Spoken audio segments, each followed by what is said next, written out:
ቤተሰብ እንደተለመደው የሐረግ ድራማ የክፍል 39ን በክፍል ወደ እናንተ ይዘን መጥተናል።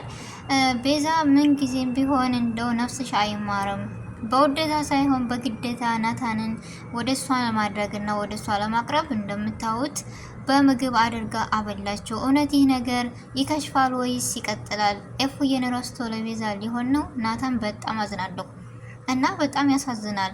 እንዳያችሁት ጽዮንና ኤፉዬ ዳኒ ሆነው በጣም ስለተገናኙ ሀሳባቸው አንድ ስለሆነ እኔ በጣም ደስ ብሎኛል። እንደኔ የተደሰታችሁ ኤፉዬ ሀዘናና ለቅሶዋ ይብቃሽ የምትሉ እንደኔ በኮሜንት በመጀመሪያ አሰላሙ አለይኩም ወራህመቱላሂ ወበረካቱ። ውድና እየተከበራችሁ ውድ ነፍሳ የዩቲዩብ ቤተሰቦች እንዴት ናችሁ? ደህና ናችሁ ወይ? ከኔ ጋር አልሐምዱሊላህ በጣም ደህና ነኝ። እንደውም ክርስቲያን እህት ወንድሞቼ ሰላም ብያለሁ። በያለንበት የዓለም ዳርቻ ሰላማችን ይብዛ። አላህ ሀገራችንን ሰላሟን አንድነቷን ይመልስልን። ሁላችንም በዱዓ በጸሎት እንበርታ። ውድ ቤተሰቦቼ ለዚህ ቻናል አዲስ ከሆናችሁ ሰብስክራይብ ማድረጋችሁን እንዳትረሱ፣ ነባር ቤተሰቦቼ ደግሞ ከጎኔ ሆናችሁ ስለምታበረታቱኝ ከልብ አመሰግናለሁ። እንደተለመደው የሐረግ ድራማ የኤፉዬ ስቃይና የናታን ስቃይ ባንድ ሆነው ለማየት የምትመኙ ሁላችሁም ይሆናል ብላችሁ ታስባላችሁ ወይስ ናታን እረስቶ በዚህ መድኃኒት ወደ ቤዛ ይሄዳል? በጣም አሳሳቢና አስቸጋሪ ነው። እንደኔ ግን ይከሽፋል። ወደ ኤፉዬን በፍጹም አይረሳትም የምትሉ የኔ ግምት ይህ ነው። የእናንተ ግምት ምን ይሆን? እስኪ ሀሳባችሁን በኮሜንት አሳውቁ ቤተሰቦች። እና የዛሬው ደስ የሚለኝ ነገር ምን መሰላችሁ? የኤፉዬ ወንድም ነገር ግን የማታውቀው የዋህ ወንድም፣ ጎበዝ ብርቱ የሆነ ወንድም አላት። ስታቅ ምን አይነት ስሜት ይሰማት ይሆን? ማለት ታኮርፍ ይሆን ወይስ በደስታ ትቀበል ይሆን? አላቅም ብቻ። እንዲሁም ጽዮንና ኤፉዬ በጣም በቃ ድመትና ይጥበሏቸው። በፊት እፂ ከቤዚ ጋር ጓደኝነት እያላት በጣም ተበድላን ነበርና ዛሬ በዛ በደሏ ተጸጽታ ኤፉዬን ይቅርታ ጠይቃ ዛሬ ምስጢረኛ ሆነው አልቅሳ ተጸጽታ ይቅርታ ጠየቀቻት። እኔ በጣም ደስ ብሎኛል በዚህ ነገር። እንደኔ ተደሰታችሁ? ኤፉዬ ገና ትደሰቻለሽ እያላችሁ በኮሜንት አሳውቁኝ እላለሁና ቤዛ ግን ምን አይነት ናት? ምን አይነት ሰው በውዴታ ወደሱ ካልሄደ በግዴታ እንዲሄድ ይደረጋል?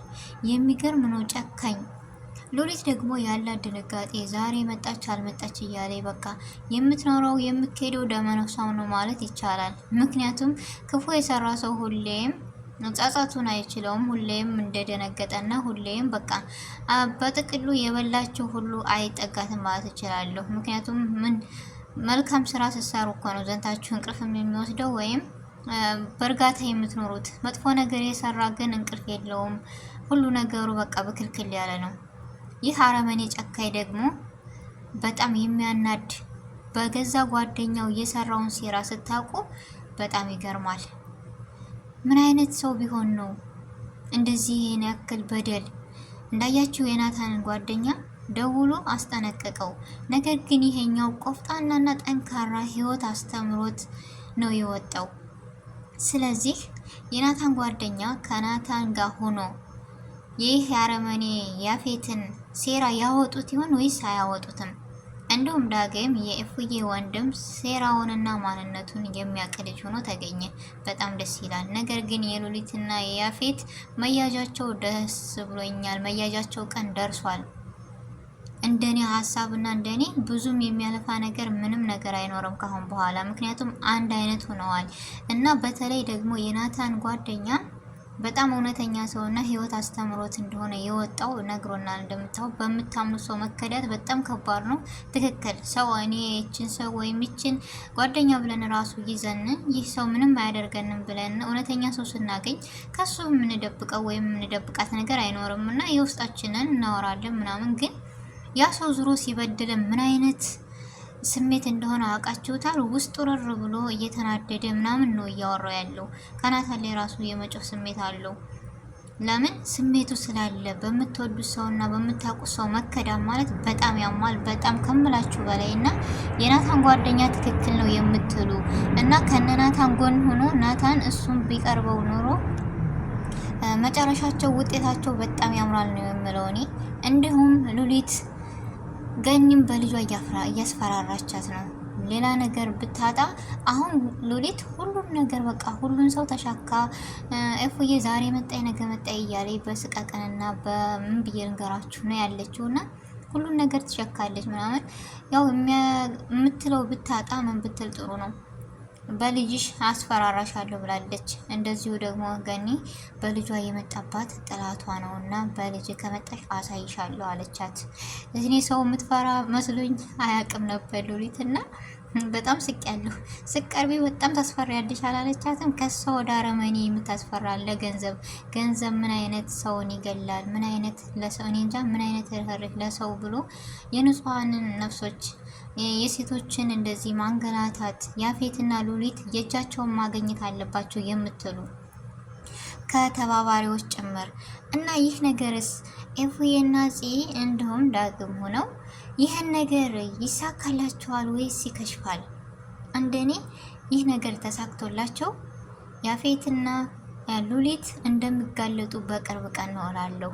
በጣም እተማመናለሁ። ምክንያቱም ነገር አለሙ በጣም ቀላል ነውና ይህ ሁሉ ስቃይና መከራ ኤፉዬ አይደለም ለሷ ለነዛ ምስኪን የዋህ ለሆኑት ሴቶች ትደርስላቸዋለች የሚል እንደኔ እና በጉጉት ነው የጠበቅኩት። እኔ ክፍል 39 እስከሚለቀቅ ድረስ ሁላችሁም ይህን ፓርት ማየት እንፈልጋለን። በኮሜንት ይለቀቅልን እያላችሁ በኮሜንት አሳውቁ። የውድ ቤተሰቦች አስተያየታችሁንም የእናንተን የሰው ማንነታችን እንደ መልካችን እንደ ጸባያችን ሁሉም አስተያየታችን የሚለያያልና የእናንተን ሀሳብና ማንነት እስኪ አሳዩን። የእናንተን ግምት ስላለሁ እንደኔ ሀሳብ እኔ አንድና አንድ ሀሳብ ምን መሰላችሁ?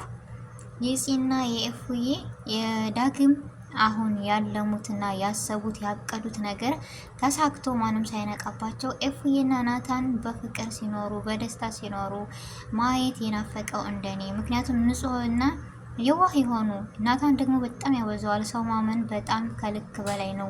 እንዳያችሁት ቤዛ እንደዛ ስታባብለው ለኸይሩ አይደለም። ገኒን እንደዛ አስወጥታ ከኩሽና እንደዚህ ላደርግ ልስራ ያለችው እስከዛሬ የት ነበረች? ነገር ግን ገኒም ሰራተኛ እስከሆነ ድረስ አድርጎ የሚሉንን እንጂ አያገባንም መከራከርና ወታለች። እሷ ግን በሰቀቀን ያንን መድኃኒት ጨምራ ምግብ አብልተዋለች። መጨረሻው ምን ይሆን? ይህ ሁሉ ምንድን መሰላችሁ? የሆነ ይሉንታ የሚባል ነገር ስለሚያጠቃው እንደዛ ስትለው አልሄ አልበላም ብሏት ነበረ። ነገር ግን ዞር ብሎ አስቦ ይችሌ ልጇ ሙቷል ምናምን ለኔ ብላ ሰርታ ከሆነ ብትደሰት የሚለው ነገር ነበረ። ግን እሷ ያሰበችለት ለሞት የሚያዳርግና ወደ እሷ እንደሆነ ያደረገችው ነውና ምኞቴ ደግሞ ይህ ነገር ከሷ የሚያራርቀው ነገር ይሁን ብዬ እመኛለሁ። እንደኔ የምትመኙ ሁላችሁም ያራርቀው በሉ እስኪ። እቺ የተረገመች የጽዮን ጓደኛ ደግሞ በጣም መጥፎ የተረገመች ነችና ምን አይነቷ መጣችብን? ጽዮን ወደ ወንድሟ ስትመለስ ይችኛይቱ ተተካች። የሚገርም እኮ ነው። አንዱ በሄድ አንዱ ይመጣል። ጉድ ከረ ነገር እንመኛለን። የባሰ እየተጨመረ መጣ።